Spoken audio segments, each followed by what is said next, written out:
All right, so we are back, and I have just finished creaming the butter, or not the butter, the shortening, so sorry, and which is our fat, and then the brown sugar and white sugar. So it's light and fluffy, and it's ready to go. So this is going to create a nice base for your cookies, your cookie batter or dough, all right? So the next thing we're going to add is eggs.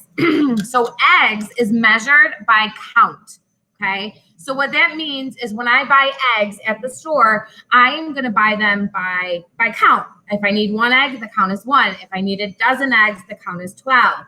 So it's measured by count. We buy eggs, and in a bake shop, they buy eggs in bulk. So we buy a whole case of eggs, which is 180 eggs at a time. We get it for a much cheaper cost.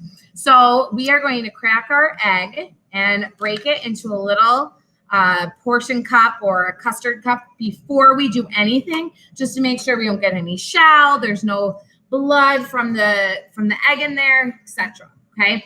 If you are a hybrid student and you are asked to pre-measure, make sure that when you're storing the egg that you put it in a baggie and you break it first, or else it could potentially break in a bag in the refrigerator. Okay. So you don't need a scale for this. Your unit is count. So just 1 egg. So we're going to add that right to this. And then we're just going to continue measuring or mixing. My words are all off after break, as long as I clarify, right? So in here, I have creamed together my fat, which is my shortening, my brown sugar, my white sugar, and then I've combined my egg. So again, nice and smooth. And it is a beautiful base to add in my dry ingredients and my enhancements, which is my white chocolate chips, cranberries, and then some oats. Okay. To this, I am also going to add in my orange juice concentrate.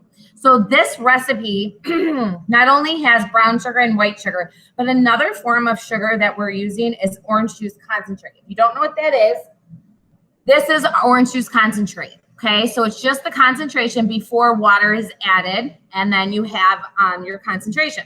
So you need 1.5 teaspoons of the orange juice concentrate. If you don't have the concentrate, but you have like orange juice, you can add that as well. This is just has a more sugar, and it's going to give more flavor to the cookies. So these are it's an old-fashioned batter recipe, and they're very chewy in the center, and that's because of the combination of the brown sugar, the white sugar, and now this orange juice concentrate, which is just more sugar. Okay, so just add that right in. All right. The next thing we're going to do is I am going to combine my dry ingredients. I'm just going to do that in a separate bowl just so it's thoroughly combined. Okay. So I need 1.8 ounces of flour, and we're just using all-purpose flour. Okay. So I did that. I put my scale down. I zeroed it out, and I have my 1.8 ounces. If you're doing this at home, you need a 1/4 cup and 2 tablespoons. So 1/4 cup is right here, 1/4 cup. So a smaller amount, and then 2 tablespoons. Okay, so 2 of those. All right, so if you're doing that at home, that's what you'll do. So I'm going to put my dry ingredient of flour. So we're just using all-purpose, like I said. This is going to provide our cookie with structure. So it's going to hold it all together, give it structure, kind of like the bones in our body. Okay, if I take away my bones, my body turns to mush. If I don't add enough flour, my cookies are not going to set properly. They're going to turn to mush. If I add too much flour, they're going to be very, very dry. Okay, so also part of my dry ingredients, which are the smaller amounts that you're going to be using. So if you look at your recipe, baking soda, baking powder, salt, cinnamon, allspice, and nutmeg, those are all going to get combined with my flour. And I'm going to be using a 1/4 teaspoon, okay?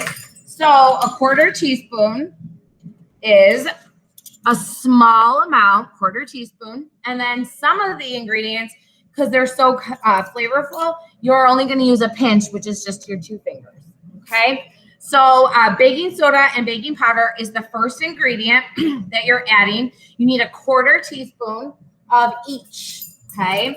1/4 teaspoon of each. So baking powder and baking soda are what we call leavening agents. They're going to help the cookie rise or what we like to call puff.